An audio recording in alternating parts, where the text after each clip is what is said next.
أعوذ بالله من الشيطان الرجيم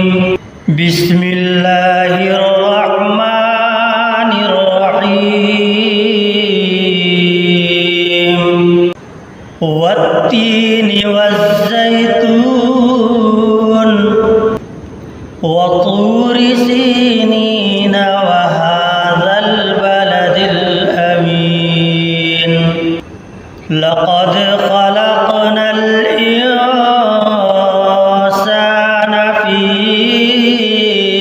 أحسن تقويم ثم رددناه أسفل سافلين إلا الذين آمنوا وعملوا الصالحات